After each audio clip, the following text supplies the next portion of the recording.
Hallo, ich bin Steffi und ich bin unabhängige Stampin' Up Demonstratorin.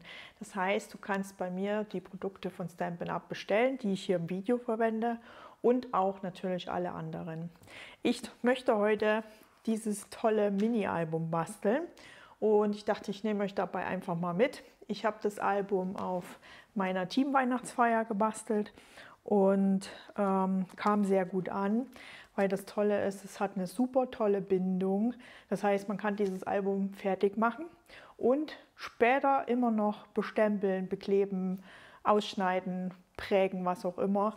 Also es ist nicht so, dass man vorher das Innenleben quasi vorbereitet und das dann bindet, sondern hier kann man das gut auch vorher schon machen. Also ideal auch als Dezember-Daily zum Vorbereiten und dann zum Ausschmücken. Und wie das funktioniert, das zeige ich euch jetzt. Für dieses Mini-Album empfiehlt es sich, also für meine Version, man kann das immer noch gut umrechnen, empfiehlt es sich hier für 12 Zoll Papier zu nehmen. Ich habe in dem Mini-Album, wir werden auch am Ende das noch durchblättern, ich habe hier Designerpapier verwendet, unter anderem als Seiteneinlage und genauso auch weißes Papier. Und ich werde jetzt das Album nur mit weißem Papier machen, weil der Dezember ja nur schon rum ist und ich das Album gerne für was anderes verwenden möchte. Und ihr könnt auch was gewinnen, wenn ihr dran bleibt. Zeige ich euch auch was. Und wie gesagt, am Ende zeige ich euch auch noch den Inhalt von dem Buch, von dem Mini-Album. Hier sieht man auch noch mal die Bindung von hinten. Das heißt, es ist alles schön kompakt beisammen, also da klafft nichts auf. Und die Bindung ist so, dass die sehr flexibel ist. Das heißt, es wird hier durch so einen Steg gehalten. So, bei mir ist das jetzt hier Espresso. Das kann man dann rausziehen und dann kann man die Seite nämlich rausnehmen und kann diese dann bearbeiten. Und wenn man dann fertig ist, mit was auch immer, kann man die jetzt hier wieder draufstecken und den Steg wieder einführen. Und dann ist die Seite wieder im Album drin, verstaut und kann sich dann der nächsten Seite widmen. Genau. Es ist wirklich eigentlich relativ einfach. Man kann das auch individuell erweitern oder minimieren oder auch die Größen anpassen. Ich mache sie eben jetzt mit 12 Zoll und ich arbeite jetzt auch mit Inch. Das ist auch, weil viele, ich höre die einen schon stöhnen, aber mit unserem Papierschneider ist das wirklich gar kein Problem, weil wir hier beide Maßeinheiten haben. Und das heißt, wir können hier die Inch-Skala benutzen. Wer will, kann auch darüber die Zentimeter-Skala. Also man sieht genau, keine Ahnung, hier bei 2 Zoll, das sind ungefähr 5,1 Zentimeter. Also man könnte das quasi auch so schnell umrechnen. Ich wollte es aber jetzt so machen, weil das halt weniger Papier verschwendet ist. Man wirklich sich auch um nichts anderes kümmern muss, also noch umrechnen muss und eben Rest noch hat. Das Mini-Album, was wir jetzt machen, ist ausgelegt für 10 Seiten. Das heißt 2, 4, 6, 8, 10. Wir brauchen 5 Blatt von dem Grundweißpapier. Und hier falte ich erst. Das Schöne, wie gesagt, ich liebe den Papierschneider einfach. Wenn man diese Seite hier nicht ausklappt, kann man wunderbar das Papier hier anlegen, an die Seite. Kann man das Papier hier an die Kante anlegen, an diese. Und dann hat man genau 6 Zoll. Also das ist zum Beispiel ganz cool. Das heißt, ich ziehe erst eine Falz über das ganze Papier und drehe es dann, lege es wieder hier an die Kante an und halbiere den Bogen und habe so 2 Bogen mit einer Falz. Das mache ich jetzt mit den anderen 4 genauso. Einfach hier anlegen.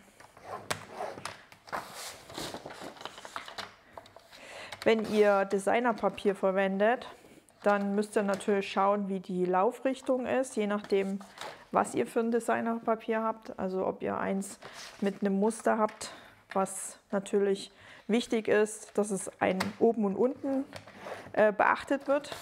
Da müsst ihr dann halt schauen, wie ihr das Papier einlegt, ne? Das ist das Einzige, was man dann beachten muss. So.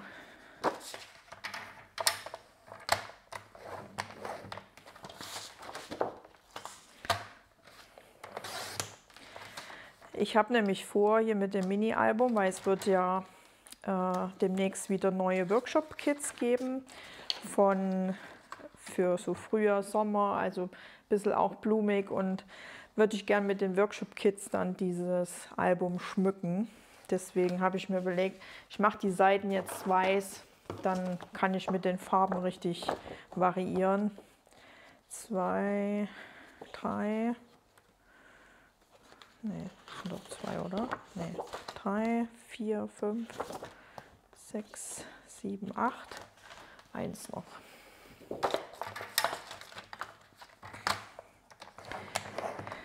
So.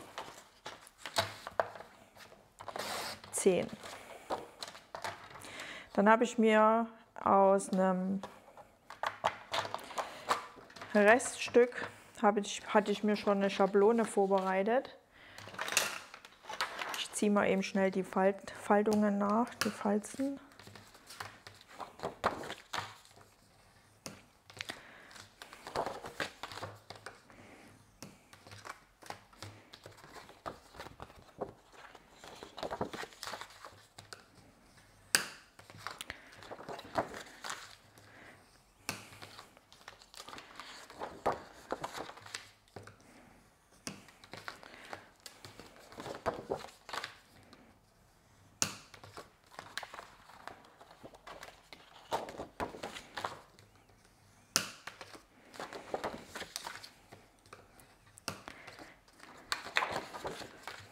So.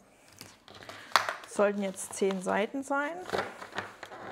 2, 4, 6, 8, 10. Wunderbar. So, jetzt müssen wir die vorbereiten, dass die hier diesen Schlitz reinbekommen. Damit ich jetzt nicht ständig irgendwo anlegen muss mit Lineal oder was auch immer, habe ich mir eine Schablone vorbereitet, die genau, also es ist einfach nur so ein Reststück gewesen, aber sie muss genau 6 Zoll breit sein, also so breit wie die Seite ist. Und habe mir jetzt bei 2 und bei 4, also ich habe das gedrittelt, bei 2 und bei 4 eine Markierung gemacht. Dann kann ich nämlich jetzt mit dem Bleistift hergehen und lege das jetzt so an, dass hier noch die Falzkante von der Seite, die wir dann einfügen wollen, noch zu sehen ist. Und auf der markiere ich jetzt diese 2 und 4 Zoll Markierung drauf. Das mache ich jetzt mit allen Seiten. Also das ist für mich einfach, weil ich muss, wie gesagt, das dann nicht immer irgendwo anlegen.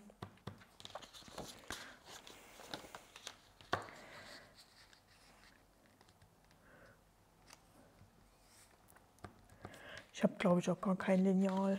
Das wollte ich mal eigentlich noch auf die Wunschliste packen. Ich habe noch kein Lineal mit einer Zolleinheit drauf. Aber man kann eben auch hier den Papierschneider nehmen, nur finde ich das hier einfacher, angenehmer.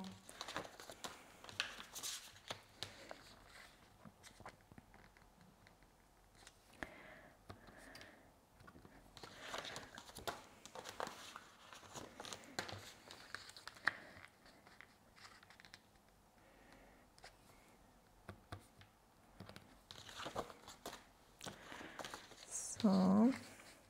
Also das Projekt ist wirklich ideal für Stempelpartys, Workshops. Man bereitet das Grundgerüst vor und dekoriert es dann daheim nochmal gemütlich aus.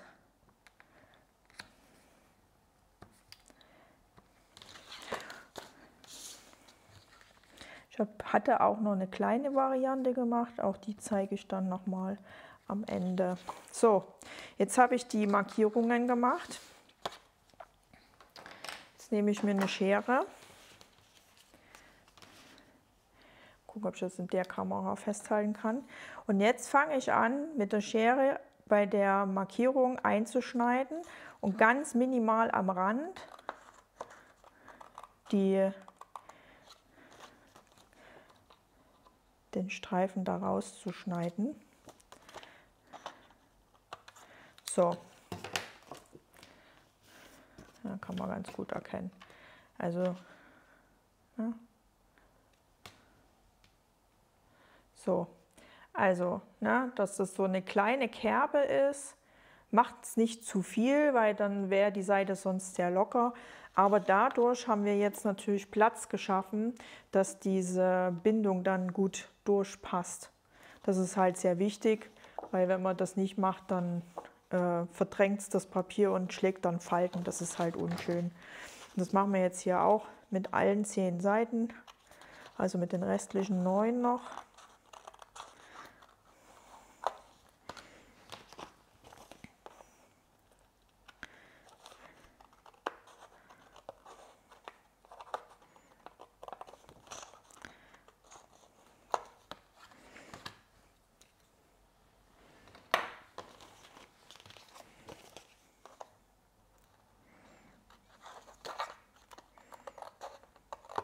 Und im Grunde ist das auch relativ schnell gemacht. Das Schlimmste ist immer das Schmücken. Also das ist auch das, was mich immer meistens ein bisschen abhält, Mini-Alben zu basteln. So die ersten 1, 2, 3 Seiten funktioniert immer noch ganz gut. Aber dann gehen mir so ein bisschen die Ideen aus. Oder man sieht, dass ich eigentlich nur zum Ende kommen wollte. Ich weiß nicht, ob man das dann an dem Weihnachtsalbum auch so ein bisschen erkennen kann. Aber da gehen mir die Ideen aus eben. Das ist halt das Problem. Und ich hoffe so ein bisschen mit diesen Workshop-Kits, als ich das Mini-Album gemacht hatte, hatte ich noch die Kits noch nicht zu Hause. Ich hoffe, dass ich mit den Kits viel mehr Gestaltungsmöglichkeiten habe, weil meistens sind ja ganz viele Sticker drin und Cutouts und noch Designerpapiere und sowas. Das Weihnachtsmini habe ich mit den Mix and Match gemacht. Das war ja schon mal ganz gut, aber halt trotzdem noch ein bisschen begrenzt im Schmücken. So. So schaut es dann aus. Genau. Dann haben wir jetzt schon mal die Seiten fertig.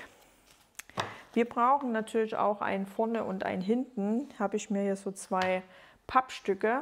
Wenn ihr Designerpapier bestellt, ist meistens bei diesen besonderen Papieren ist hinten so eine ganz dicke Pappe drin. Die, wenn möglich, nicht wegschmeißen. Müsst ihr nicht alle aufheben, aber für sowas ist das ja ideal, weil da musst du halt nichts kaufen. Die müsst ihr zuschneiden auf 6 x 6 Zoll. Die sind ein bisschen größer, also da müsst ihr drauf achten. So. Und das ist wird dann später hoffentlich ein schönes, fertiges Mini-Album. Also ich habe mir jetzt die Pappen zugeschnitten und hier war ich halt auch, also ich finde es jetzt nicht hässlich. Ich habe das Papier nicht ummantelt. Das heißt, man sieht den Pappkern, aber wie gesagt, ich persönlich finde das jetzt nicht schlimm.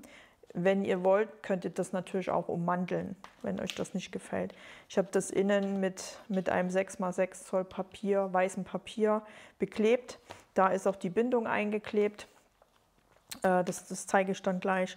Und hier vorne habe ich dann geschmückt, habe ich ein Aquamarinpapier vorher prägen, ganz wichtig, und dann aufkleben. Genauso das Weiß habe ich vorher geprägt und dann erst aufgeklebt. Also Das ist halt der Nachteil, ne? Wenn es einmal klebt, dann kann man nicht mehr so viel machen. Deswegen finde ich das mit der Bindung ganz schön, weil wenn einem doch noch irgendwas einfällt, dann noch einen Hintergrund zu stempeln. Oft geht es dann nicht, wenn schon irgendwas drin klebt. Deswegen feiere ich das so. So, das heißt, das haben wir. Da brauchen wir jetzt diese Bindung, die wir hinten einbauen werden. So, für die Bindung brauchen wir noch ein weiteres 12 Zoll Papier. Wir brauchen 3 Streifen in 2 x 12 Zoll. Ich werde jetzt aber 1 x 6 Zoll schneiden, weil ich das vorher, macht es ein bisschen einfacher, als wenn ich jeden Streifen dann einzeln anlege, weil ich vorher die Falzlinien ziehe, damit wir dann diese Zickzackbindung bekommen, diese Berg- und Tal. So, dafür müssen wir das dann aufklappen. Also die erste Falz ist bei 1,5.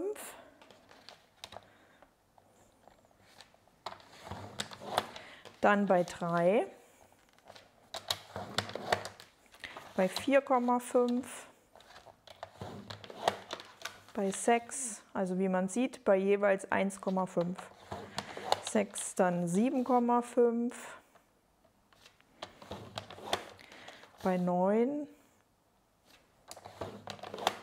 und 10,5. So. Und jetzt kann ich mir die zuschneiden bei 2, also drehen das Papier, ne, und mache jetzt meine 3 Streifen. 2 und nochmal 2. So. Und habe jetzt 3 Streifen. Die muss jetzt in einer Zickzackbindung gefalzt werden. Alle 3 Streifen.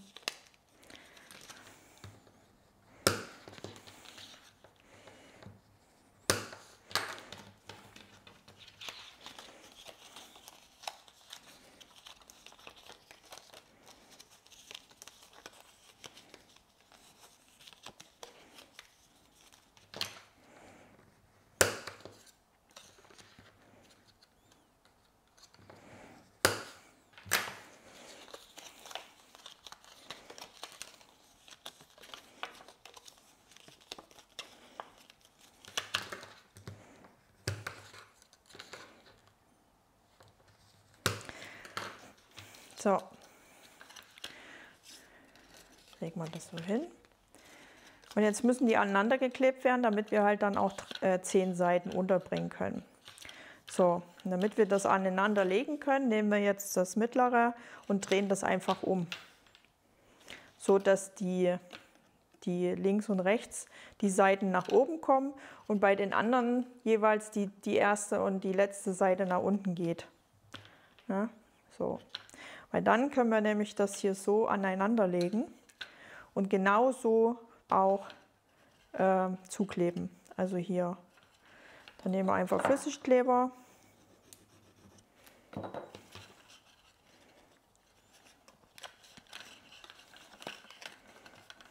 So. Und die eine Seite und dann machen wir jetzt noch die andere.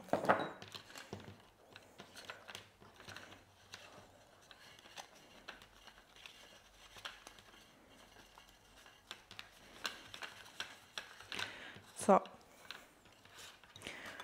Und dann müssten es jetzt 10 sein, also so rum. Müssen die links und rechts, die müssen wieder nach oben kommen. Und dann haben wir hier erste Seite, zweite, dritte, vierte, fünfte, sechste, siebte, achte, neunte und 10. Und die 2 Zipfel werden dann mit dem mit den Deckblättern verklebt.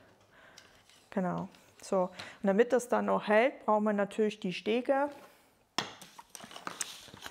Da habe ich mir jetzt hier mal Schiefergrau-Reste rausgesucht.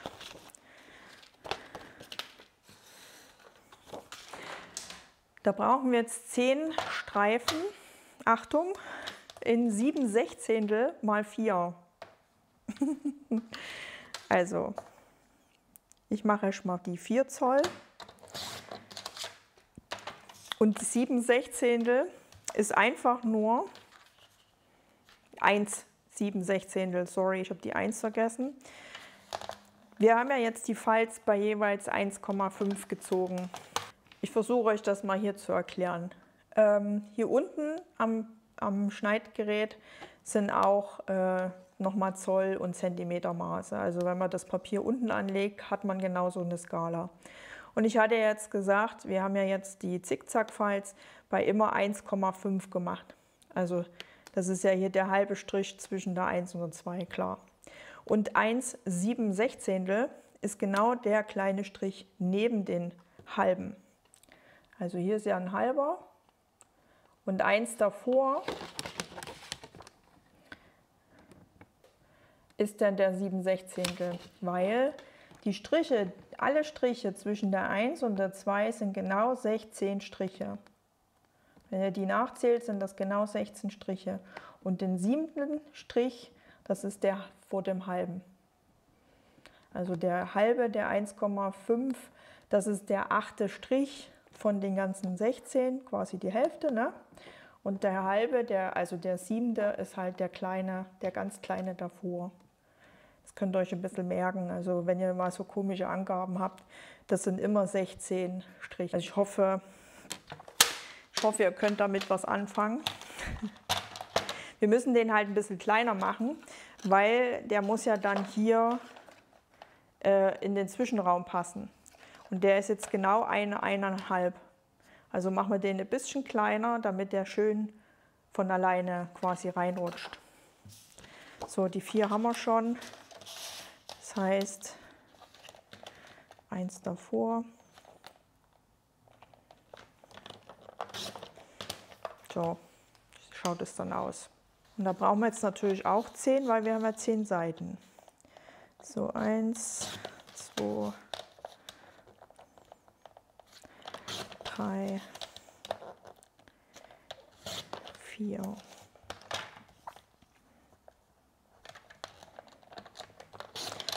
5.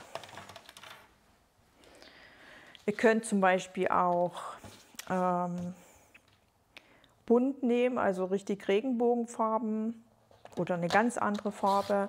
Nehmt aber am besten Farbkarton, weil der schön dick ist.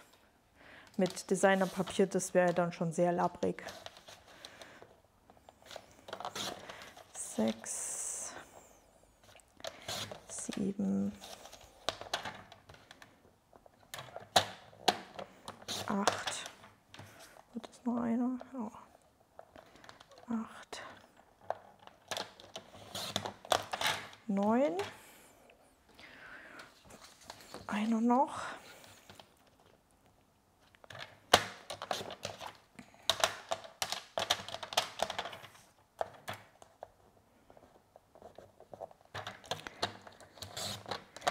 Und 10.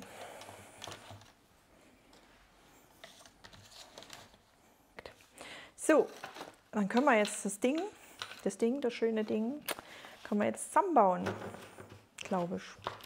Also die Pappen tun wir schon mal beiseite. Und achtet darauf, dass das offene, das erste, nach oben zeigt. Und wir mit der ersten Berg dann anfangen. Und da fädeln wir jetzt die Seite auf. Einfach hier durchschieben. Vielleicht müsst ihr mit der Schere noch mal ein bisschen nachgehen, wenn es nicht ganz passt. Und jetzt schieben wir einfach hier den Steg rein.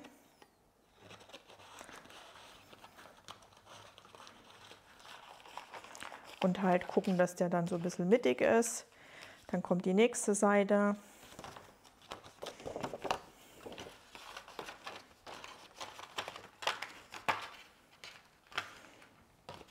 Und so bauen wir jetzt das zusammen, das Mini-Album. Und dann haben wir das Grundgerüst schon fertig.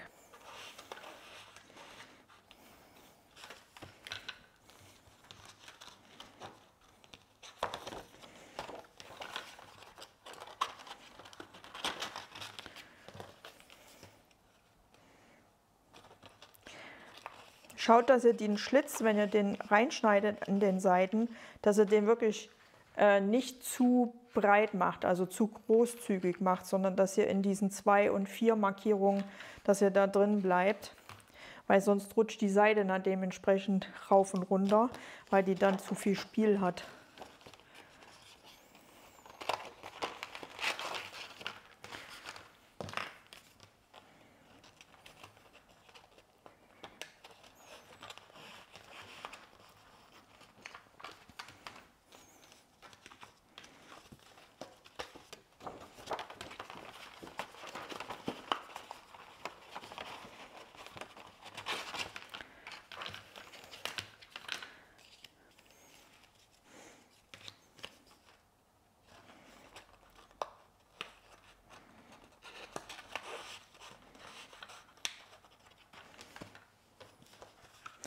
Ihr könnt natürlich, wenn ihr ein Mini-Album macht und sich irgendwas ändert, keine Ahnung, ihr könnt ja auch später dann einfach eine Seite austauschen. Das ist auch gar kein Problem, ne? Also wenn ihr sagt, oh, hier habe ich mich jetzt irgendwie, keine Ahnung, falsches Foto oder falscher Text und es fällt euch später noch auf, dann könnt ihr ja auch wunderbar die Seiten austauschen. Oder ihr hättet gerne doch lieber Designerpapier, dann könnt ihr natürlich das auch machen. Das ist so cool.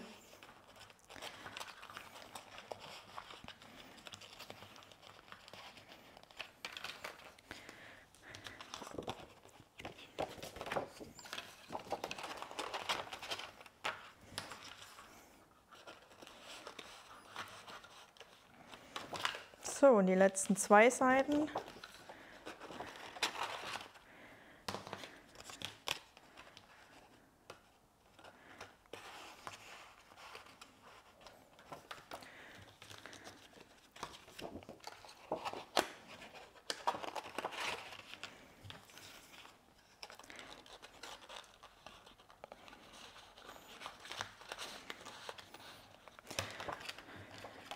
Und dann ist das Innenleben von dem Mini-Album fertig. So schaut das von hinten aus.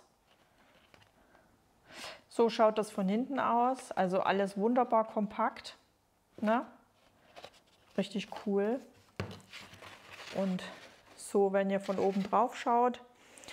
Und das sind halt dann die einzelnen Seiten. Und auch toll, wenn ihr mit Designerpapier arbeitet, ihr habt alle Seiten zur Verfügung. Also es wird nichts zugeklebt oder ihr müsst euch dann entscheiden. Ihr könntet natürlich, wenn ihr wollt, könnt ihr die Seiten schon zusammenkleben. Dann nehmt es aber das zwischen der Bindung, weil sonst könnt ihr die Seite ja nicht rausnehmen. Ihr könntet die auch zusammenkleben und eine Tasche draus machen, natürlich. Ihr könnt ja machen, was ihr wollt am Ende. Aber das Prinzip dahinter, dass es halt wirklich flexibel ist und jederzeit entnommen, ausgetauscht werden kann. Und jetzt wird dann einfach nur das Teil hier auf die Graupappe aufgeklebt. So, schauen, dass das schön mittig ist. Hier nochmal nachdrücken. So. Und damit das am Ende nicht zu sehen ist, wird dann halt ein Stück Farbkarton aufgeklebt. Ihr könnt auch hier wieder Designerpapier nehmen oder wenn ihr das innen noch beschriften wollt, macht das vorher, bevor ihr das einklebt. Wenn es dann mal klebt, ist es dann zu spät. Und das machen wir mit der anderen Seite.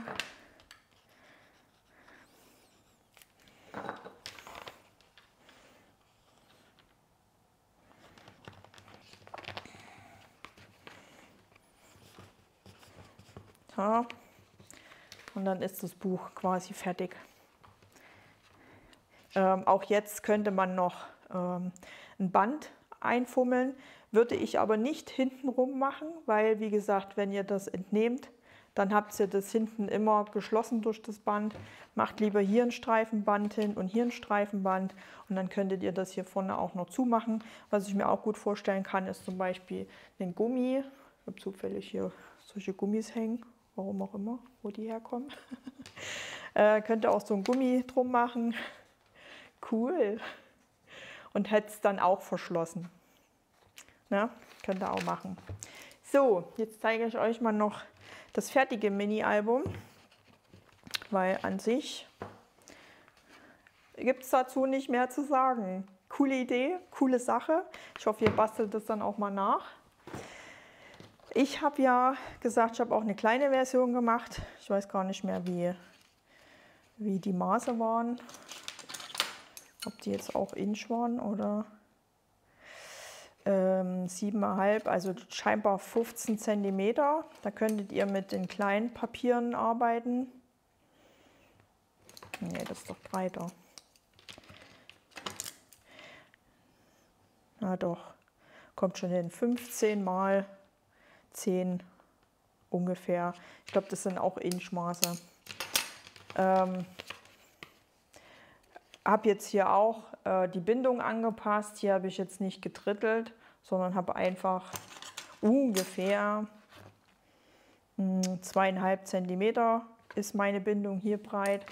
Und auch hier innen habe ich nur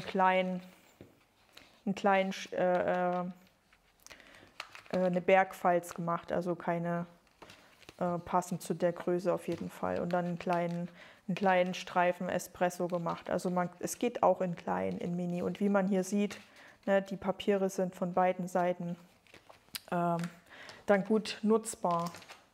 Und wichtig ist auch, wenn ihr das Album für euch selber macht, nehmt euer Lieblingspapier, weil wir hocken ja gerne auf den geschlossenen Papierstapeln, auf den gekauften. Aber nehmt hier euer Lieblingspapier, macht es euch richtig schön, weil wenn es für euch ist, bleibt es euch ja auch und ihr könnt es ja jederzeit hernehmen und immer noch streicheln. Also da möchte ich auch nächstes Jahr ein wenig mehr machen mit meinem Lieblingspapier, statt das im Schrank versauern zu lassen. Ja, hier, wie gesagt, das ist jetzt, gesagt hatte ich es glaube ich noch nicht, aber das sind jetzt Fotos von der Weihnachtsfeier vom letzten Jahr. Habe ich jetzt hier verbastelt und habe hier, wie gesagt, das Set Mixed and Match genommen, passend zu dem Designerpapier. Bei diesem Designerpapier sind auch Cutouts mit dabei. Also es ist eigentlich alles drin. Ihr müsst dann nur noch, wenn ihr wollt, was stempeln oder prägen noch dazu nehmen. Das war unser Projekt letztes Jahr. Genau. Ja, ich finde es einfach schön, wenn das noch so ein bisschen abwechselt mit Designerpapier und ein weißes Papier. Mal gucken, ob ich vielleicht dann auch bei dem jetzigen Albums vielleicht doch noch austausche und Designerpapier dazwischen mache. Aber ich finde das auch einen schönen Kontrast. Das war mein Geschenk letztes Jahr. Wer es noch nicht gesehen hat, auf Instagram gibt es ganz viele Bilder davon, von dieser Explosion Box von unserem neuen Haus. Und wenn man das aufmacht, dann ist hier das Studio zu sehen, also in dem ich jetzt gerade stehe. Ja, hier beim Basteln. Und dann noch so ein paar Impressionen von den Teamies, die gekommen sind. Und artig zuhören, wenn die Mutti was sagt. Genau, basteln, quatschen, essen, miteinander Zeit verbringen, was gibt es Schöneres. Ja, das sind dann die Seiten, die ich gemacht habe. Das ist noch von der Fotoaktion letztes Jahr. Dieses Jahr hatte ich eine coole Aktion gedacht mit Kartons.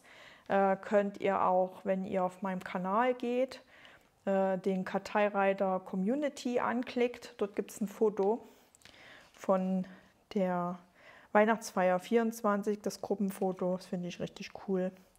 Genau, Spaß muss natürlich auch sein. Ja.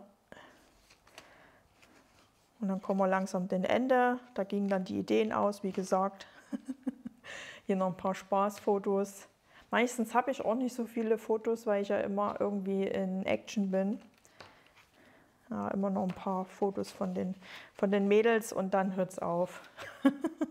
Und ich muss auch ehrlich gestehen, das sind auch nur 8 Seiten. Also. Aber egal, der Wille war da. Und es geht ja um die Idee. Viele haben jetzt mitgebastelt. Ich hoffe, dass ich dann demnächst ein paar fertige sehen werde und gucken, was die dann so draus gemacht haben. Und jetzt kommen wir zu unserem Gewinnspiel, was ich ja angekündigt hatte. Ich mache immer ein bisschen mehr Bastelkits. Das ist jetzt das Kit von diesem Jahr, von 2024. Also je nachdem, wann das Video online geht. Da ist alles drin, was ihr braucht, inklusive einer Schnittanleitung, die ist mit dabei. Das sind alle Papiere drin, die man braucht. Also da ist diese, ich genau falsch rum. Also das sind die weißen Blätter dabei und das Designerpapier und die so Seiten, die man noch verwenden kann und die Cutouts, die mit dabei sind bei dem Designerpapier zum Rausbrechen. Das sind auch Farbkarton dabei, das ist alles, das sind die Farben passend zu dem Designerpapier. Jeweils immer 2 Blatt sind mit dabei. Das Designerpapier beinhaltet sehr viele Farben, deswegen ist es sehr vieles Papier. Also da kann man sich wirklich auch austoben und könnte auch Innenseiten bekleben mit einem farbigen Karton. Das ist jetzt leider eben nur A4 Größe, das heißt, hier kriegt man nicht so eine Doppelseite raus, das ist zu kurz. Aber wenn es nicht stört, mein Gott. Und hier ist dann auch einmal die Schablone drin, die ihr euch dann markieren könnt. Hier nochmal die kleinen Cutouts, die skip passen zu dem Designerpapier. Und die Graupappe ist mit dabei. Und sonst noch was? Nö.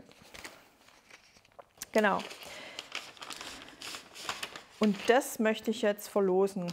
Ich weiß, das ist jetzt weihnachtlich, aber ihr könnt es ja vielleicht noch nächstes Jahr verwenden oder ihr nehmt dieses Schmückwerk einfach für was anderes und nehmt das Grundgerüst dann für, keine Ahnung, für Frühjahr, für Sommer, für was. Also tauscht das einfach dann aus. Aber wie gesagt, ihr könntet einfach mit dem Paket, was hier drin ist, könnt ihr sofort dieses tolle Mini-Album zusammenwerkeln.